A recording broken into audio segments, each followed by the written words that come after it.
Hello, everyone. Welcome. Happy Thursday. Thank you for joining us here on Make It Alexandria. I'm Alyssa, your host. I own Alexandria Makers Market, where we strive to shine a spotlight on all the amazing makers here in this city.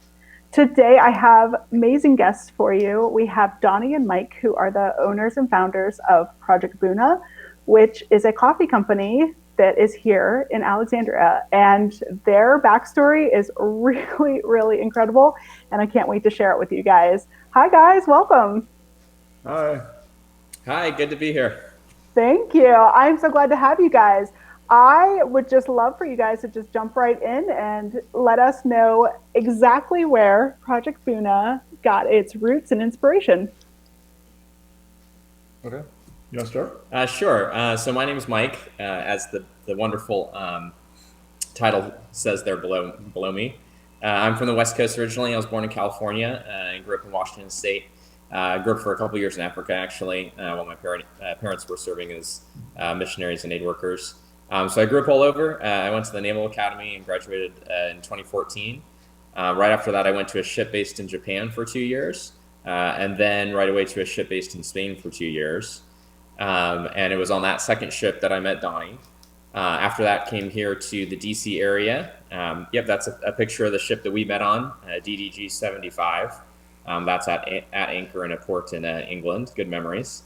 I'm married. My wife's Kristen. I live here in Alexandria, just south of Old Town, with one French bulldog who's currently recovering from some surgeries that pups have as they get a little bit older. But that's a little bit about me, and then I'll let Donny introduce himself and our company. I'm Donnie. I too am from the Pac Northwest. I originally grew up in Oregon. I've been in the Navy. Actually, next month will be 20 years. I have also, my most recent tours are very similar to Mike's. I was stationed out in Japan, and then I followed on to a tour out in Spain, again, where we met. On that ship is where we kind of had our love for coffee kind of blossomed, where we both had an interest in it, and then we decided that we were going to start a coffee club. Mm-hmm. And in Spain, it's somewhat hard to get really great coffee, especially when you're out to sea. And so what we did is we got everybody in the boardroom together, and we had everybody order coffee from their favorite coffee roasters back here in the States. And it came to the ship. And at one point in time, we probably had close to $2,000 worth of coffee, where it was kind of free for all. You could go and try whatever you would like. And that's how our love for coffee kind of bloomed. Um, Once we both relocated here in the DMV, I reached out to Mike and I said, "Hey, let's meet up." So we went to a coffee shop, and we both have a little bit of an entrepreneurial streak. And we talked about some ideas of what we might be able to do together. And we started doing some research, and we realized that coffee just made sense for us. And what was it, 6 months A couple days short of 6 months. from that Wow. meeting to us actually being a company and selling coffee. And now we've sold coffee to almost all 50 states, and we've sent it to different countries around the world where different sailors and soldiers are. And that's where we're at now. We are running our coffee company as kind of a side gig to our Navy jobs. We both have the end of our careers at some point in the near to mid future, and we're just growing our little company now. Well, first of all, I have to stop and say thank you both for your service. That is so incredible. I come from a military family. My father is Navy, my brother is Army, so that gets really interesting for like Army Navy games. So, right? But that is just so interesting. And so, you guys both randomly happened to be here. There was no intentional maneuvering in any sense. You just happen to be here. So I just love the happenstance of this all. And so, okay, we're now, within the first year of your business. Is that correct? Just a little bit over Year a and a half. year. We're in August. We will achieve our second year in business. Well, so that's a huge congrats as well, because there are a lot of milestones that happen in those first year or two, and huge learning curve. Um, but tell me a little bit. I definitely want to get into more about how exactly you get the great coffee that you have. But tell me where Project Buna, the brand name, came from.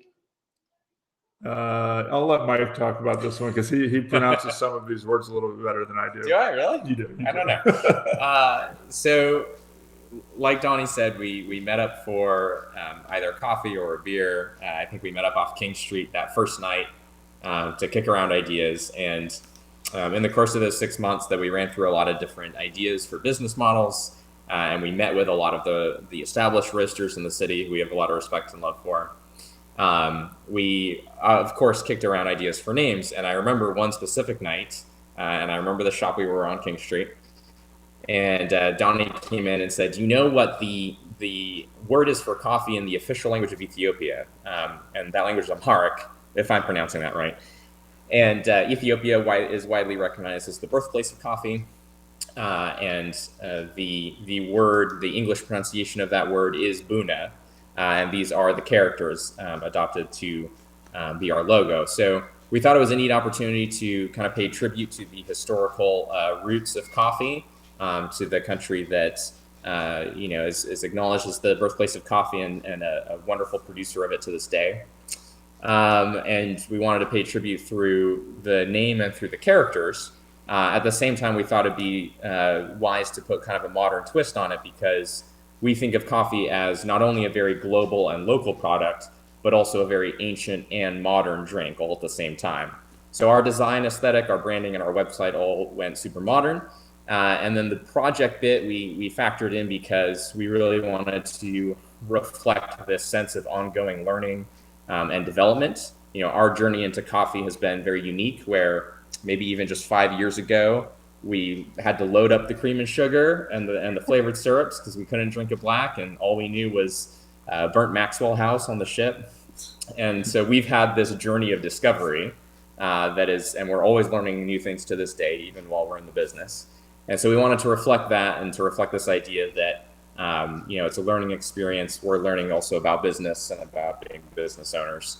And so we put Project and Buna together. And then we named the coffees that are on our seasonal menu. We named them projects, Project 1 through, right now we have up through Project 21, the 21st coffee we featured on our menu up to this point. That's a really, really cool backstory, and something that I actually did not know until this moment. So I knew that there would be a good backstory to it. That's awesome. Tell me a little bit. I actually saw on your website when I was doing some snooping. Tell me about Project 14, which seems like it has a collaborative kind of background to it. And maybe is a little bit beyond just sure. Project Buna. I'm not sure. Tell me more about this. Yeah. So we've got a picture up on screen of the bag of coffee for Project 14. One of our initial ideas in those nights that we were meeting and kicking around business models, one of our initial ideas was to do some sort of collaborative crowdsourcing type of project to bring people together to participate in the process of designing and crafting a coffee. Because as consumers, we well know, you experience the product that's been curated for you, but if you're like us, you're very curious about what kind of decisions went into making that product. And so about a year after we launched, actually a little bit less than a year, we launched within the company an initiative called Crowd Crafted Coffee. And that is detailed on our website, but the Cliff Notes version is, we have a part of our business model where we can bring a group of people together. And over the course of a couple of weeks, either in live events, virtual now because of COVID, but either in live events or asynchronously through a private webpage portal, we take them through the coffee industry and we teach them about the origins of coffee, what it's like there at the farms and the producer stations, how you process coffee beans and coffee cherries. And we let them make decisions about where to source their coffee from, what specific lot of coffee to get, we roast it a couple different ways, and we share with them what those flavors are like, and they get to pick if they want a light, medium, or a darker roast. And they also get to be involved in the creative design of the bag and the packaging. And so we found that this model kind of builds on a tribal, a kind of a group morale experience that we know is very valuable from our experience in the Navy and the military. People love to come together and make something that's uniquely theirs, that reflects their team or their group, or in the military, their unit. And then they also get to learn about coffee in a fun way. And at the end, they get a product that has their name on it, either figuratively or in some cases literally. So Project 14 was the second time we had done that. That was for the class of 2014 from the Naval Academy, I'm part of that class. I got a bunch of my classmates together, and many of us hadn't talked in 5 or more years. So it was honestly really fun to kind of have a reunion and get people together again. Our group picked a coffee from Vietnam, which was not a country we had sourced from yet, so that was exciting. We went with like a medium light roast. One of our classmates actually drew some custom artwork that went on the bag. We included a verse from our school song and the crest of our class there you see on the left, and a lot of different like design elements on the bag to kind of make it personal. And it's a limited edition run. We sourced several bags of that coffee from Vietnam, but it actually will run out here shortly. Yeah. So it's been a fun thing to do as a group, and we offer that to all sorts of clients, from businesses to groups of school teachers, to nonprofits as fundraisers and things like that. Yeah, the very first one that we did was with the actual group that we had that coffee club with on the ship. That was our beta run. And to be honest, it was the biggest challenge in the world because we did it during COVID. And let me tell you what, we learned a lot about supply chain issues with COVID. But now we've done a handful of these crowd-crafted projects, and it's really forced us to really learn how to be efficient and how to game the supply chain system, and to still be able to make a great coffee for a group of people that we're taking them on a journey. That actually, because of the way that I run my business, I've never had to really think outside really of Alexandria. So having to think on a global scale kind of hurts my brain a little bit. And so I'm glad it's you and not me. So I want to back up a little bit. I do want to ask how you got from your coffee club on the ship, which is just ordering coffee essentially and making that available, to getting into the actual roasting yourselves. How did that come about? That's an interesting question, because the coffee industry can be somewhat walled off.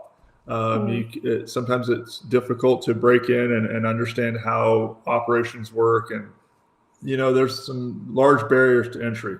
Probably the single biggest one is having your own roasting equipment. Well, as we researched, we were able to find that there are different models that you can operate under in the coffee industry. And one of those is known as toll roasting. And then the next iteration of that is what's called slot roasting. And so what we've been able to do is we've been able to find different roasting partners in the DMV area that have kind of taken us under their wing and mentored us, and then provided us, some guidance. And now we partner with them, and they help us as we are designing our coffees and importing our coffees. They just give us a little bit of guidance, and then we're able to use their equipment as we build our brand. So as a entry into a major industry, the barrier to entry is always your own equipment or your own facilities and whatnot. Well, we were able to learn that we can do this without having to really saddle the company with all of that initial cost, and we can grow our brand. And so we have 2-3 roasting partners in the DMV area that we work with, and it's worked out really well for us. And I actually really love that. I love that there's a little bit of a collaborative spirit, even kind of behind the scenes. Yes. Yeah. And the coffee industry, like I said, sometimes it can be walled off.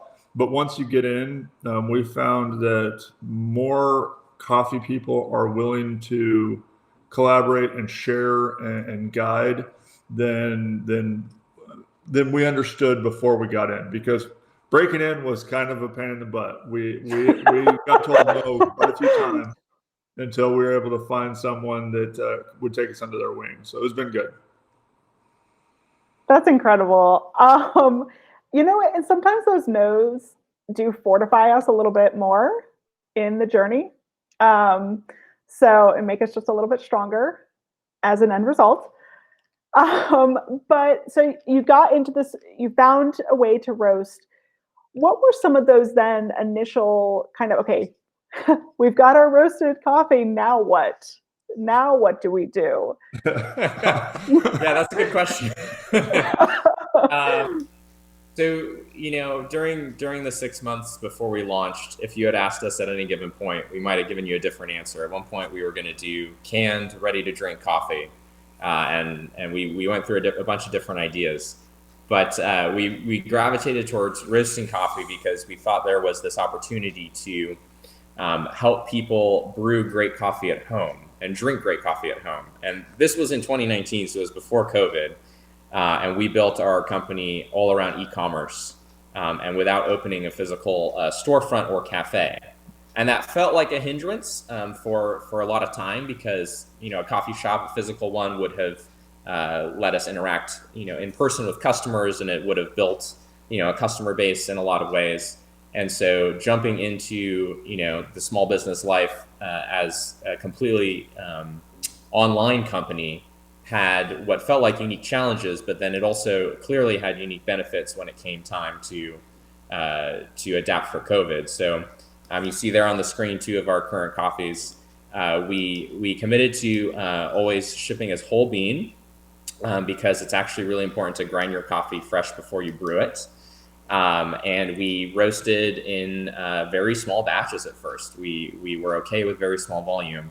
And we did a lot of pop-up events like the one that's on the screen now. We would pop up at events with various partners and friends of ours, whether it was a local gym or at a farmer's market or things like that. And so those in-person interactions in the early days helped us get a sense of the customer base and the market and what their tastes were like.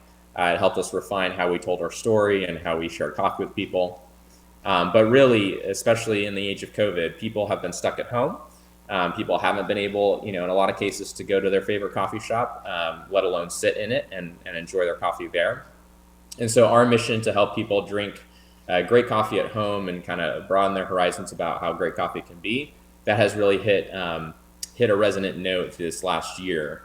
And we've been able to, like Donny alluded to earlier, ship anywhere in the country and ship overseas to soldiers and sailors and those in our armed forces who are stationed overseas like we were just a couple years ago. In the local area, thinking that a lot of our listeners tonight are probably in the local Alexandria area, we often coordinate in-person delivery or handoffs of their orders and get a chance to share with them our favorite brew method or something special about that bag of beans. And it's just been a gradual learning experience, building brick by brick and growing through word of mouth and through referrals from awesome and loyal customers, and a lot of learning by trial and error. Yeah, definitely. What then, moving into 2021, where do you see or where do you hope that this grows? And knowing it's March and life can take many twists and turns along the way, where would you like to see Project Buna at the end of the year? I think I'm going to be the biggest hindrance to making that happen because I'm relocating, right? I'm actually going to be moving down to Norfolk because the Navy wants me to go back to the ship. So one thing that we have really ramped up is this crowd crafted coffee model. As people have learned about it, it's made it kind of snowball, if you will. More and more groups want to do their own coffee. And what it'll enable us to do is Mike will be able to do his crowd crafted projects with clients that he maybe attracts. I will be able to do mine. But at the same time, we're close enough where we can leverage each other's abilities, our scheduling, working with different roasters up here. We're developing relationships with roasters down in the Hampton Roads area. So really, right now, we're planning on really leaning on this crowd crafted coffee model. We'll continue to have our seasonal coffee menu, but our company we think is going to succeed as this product line grows. You have anything to add? No, I think that's right. There are a few other experiments that are under wraps, that are cooking or resting, if you will.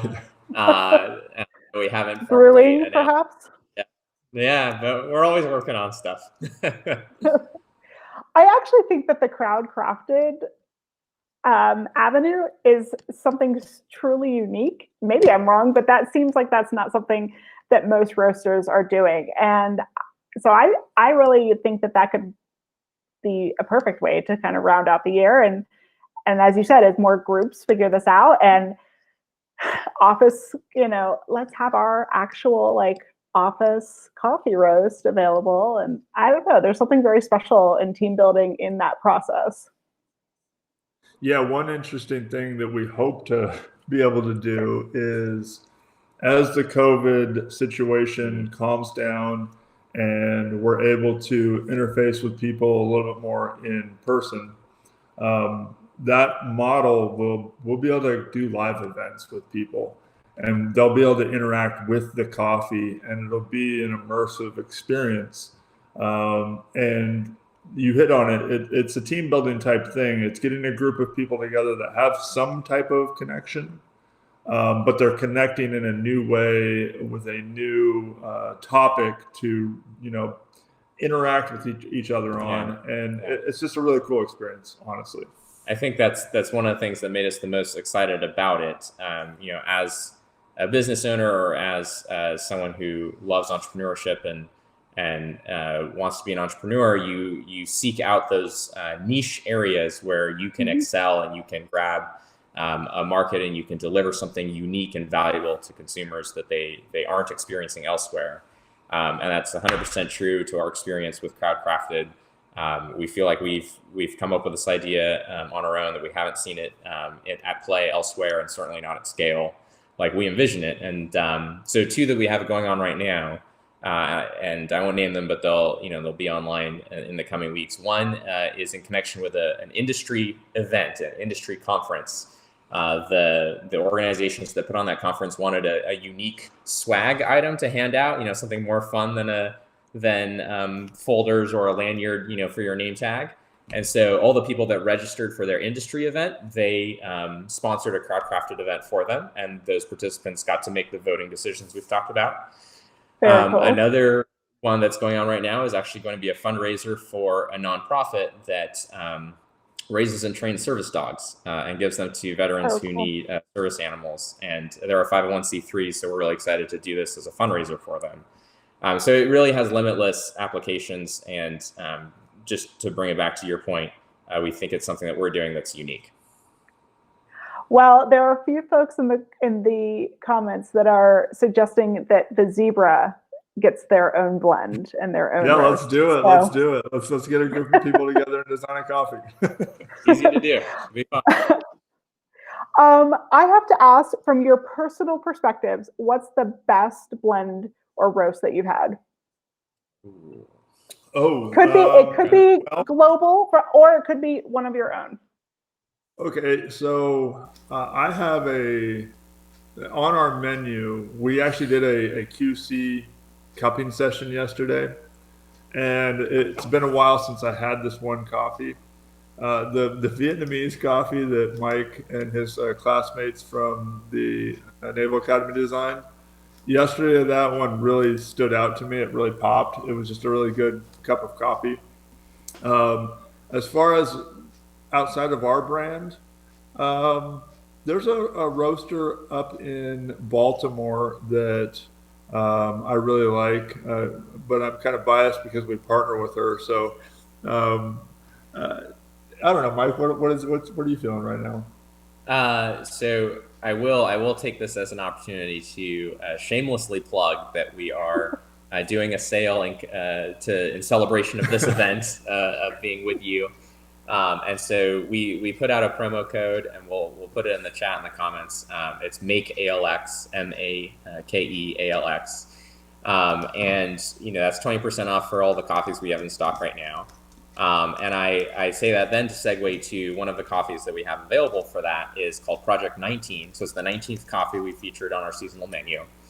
It's from Colombia, which is one of my top two favorite origins. Yep. It's probably Colombia and Ethiopia personally. And Project 19 is extra special because of the type of bean it is. So to nerd out for a little bit, in the coffee world, broadly speaking, you have Robusta as a species of coffee bean, and you have Arabica. Robusta is often also referred to as commodity coffee. It's traded as a commodity. It's resistant to disease, and it produces a lot, per tree, per effort of farming.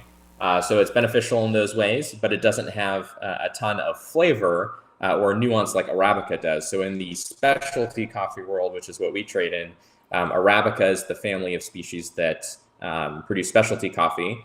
And within that, there are many different biological species. A common family is bourbons or bourbons. And red bourbon and yellow bourbon are, like I said, common, but there is a rare, a natural hybrid, a naturally occurring spontaneous hybrid between red and yellow called pink bourbon. And in the coffee world, it's kind of taking the industry by storm. If you're familiar with coffee, you may know of geisha coffees and their reputation. Pink bourbon's kind of coming for geisha, it seems like. And so we had to fight really hard to get some of this green coffee when it was being imported. It's only coming from Colombia right now. And we got a bag. We've roasted it to about a medium profile. And uniquely, it kind of combines a family of flavors of chocolates and nuts and sweetness. It combines that with some fruit, like grapefruit and citrus. And that is what I'm drinking right now. It's my favorite. We only have a little bit left, but it's up right now, and we're really excited because that's a big nerdy thing in the coffee world. It was hard to get that lot. I think that throughout this whole time, it is just very clear that you guys are really just both passionate about coffee and about all the little parts that make that cup of coffee so special. And so that is coming across crystal clear. This may not be where you started or that you have any roots in, but I am just, the journey from like the Ship Coffee Club to now is just a really, really amazing story. I need to tell the listeners at home, we have actually, Alexandria Makers Market and Project Buna have partnered for a few more projects because they are so passionate and their product is amazing. So I did want to mention two, because we're launching two as of today. The first is our Coffee Lovers gift set. And remember, we can't really pop up, so we've pivoted to these gift sets, which will include from Project Buna a French press. And if you're not really familiar with that, these guys are going to be back on our IG Live next week on Monday at 7 to show us how to use this and the proper way to use this. So we have the French press. We have a bag of their seasonal coffee. That's the 12-ounce bag. And an Alexandria camp mug from AVA Apparel. That's a gift set that is just kind of evergreen. We can have, if you have a birthday or a holiday, something that you need a gift for, this is probably a great idea. But then we also, very excitingly, have a monthly subscription that we're going to start. That is the Moment for Me. And that is going to have, it's going to come at the beginning of each month. You need to pre-order it. It's going to have Project Buna coffee. It's going to have a delicious sweet treat from Sugar Coated Bakery. That's going to rotate, but think biscottis and coffee creamer bombs and hot cocoa bombs, all those good things that she makes, and a copy of the Zebra Press. So it is great coffee, great treats, and all the good news right here in our hometown. delivered to you once a month. So you can check those out on alexandriamakersmarket.com. And just realize that when you do purchase those curated gift sets, it supports many makers, as many as we can squeeze into that gift set reasonably. So you guys, I'm so thankful, and I'm really excited about those two projects and just to get to work a little bit more with you guys. And I'm really excited for the IG Live to learn a little bit more about the French press. I consider myself a coffee lover, but I don't know that I'm at that level. So hoping you're going to up my coffee status. Definitely look forward to it. It's easier than it looks, and we'll steer you in the right direction for sure. That's awesome. Well, you guys, everybody, please go check them out. Follow them on Instagram at Project Buna, and their website is listed currently for us, projectbuna.com. There is that coupon code that is, now's a great time to give them a try, but I don't think you're going to go wrong with anything that you choose. So, yeah. Anything else that you would like to make sure our viewers know? No, just remember the coffee you like is the coffee that you like, the way you like it. And we're always here to try and get you to drink great coffee. So yeah, we love nerding out about coffee, obviously, since we just did it. We love to answer questions.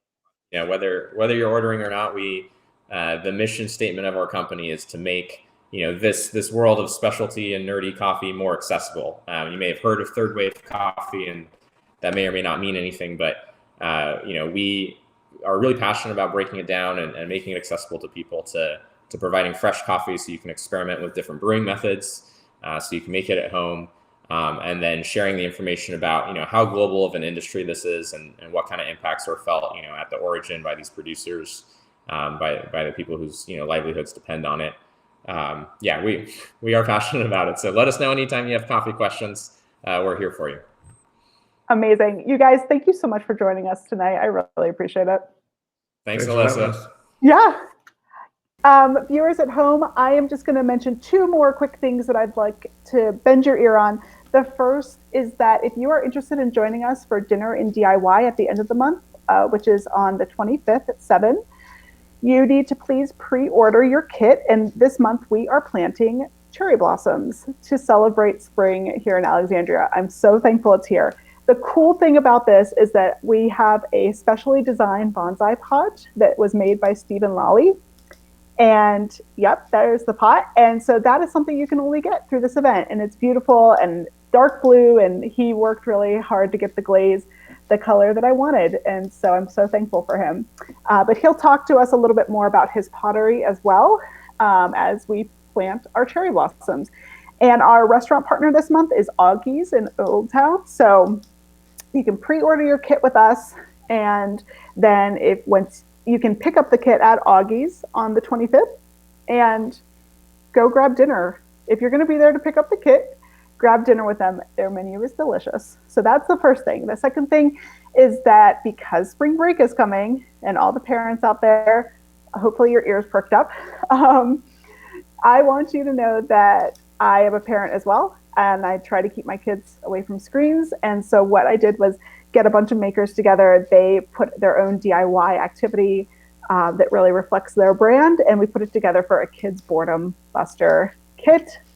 This is $35. It comes with a bunch of things to make many different activities, and so all fairly easy for like a preschool through an elementary age child, but you can see all the details on the website as well. And if you need one more incentive, if you order through us, member Zebra viewers, you get your own special discount code, Zebra10. So use that for a little extra bonus. You guys, next week, I want you to be back here for ZTV. We have Living Our Music with Steve Help, and his guest next week is Daniel Schwartz, who is a DC area musician. And he has done a lot of different things, Celtic, country, urban folk rock. So that'll be a really fun show to watch. On Tuesday, we have Legal Matters with Paul Dean, and his topic is Sue Thy Neighbor, ? So things about if my tree falls or if their tree falls on my property, what happens? And so some of those sticky situations between neighbors. And then Wednesday, guys, the whole Zebra crew is taking the night off for St. Patrick's Day to go have a green beer and for some merriment. So we hope that you will do the same. And then next Thursday, we have Virginia Amos, and she will be here with Agnes Artemel, who is kind of the person behind the North Old Town Arts District. So that should be a really, really interesting show. And anybody who is a viewer of Make It Alexandria, you're going to want to tune into that. But in the meantime, you guys, thank you for joining us. I'm so thankful again for Mike and Donny for Project Buna. I hope that you guys enjoyed. And just as you go through your week, support local, shop small when possible, make it Alexandria, and go be the good news in someone's life.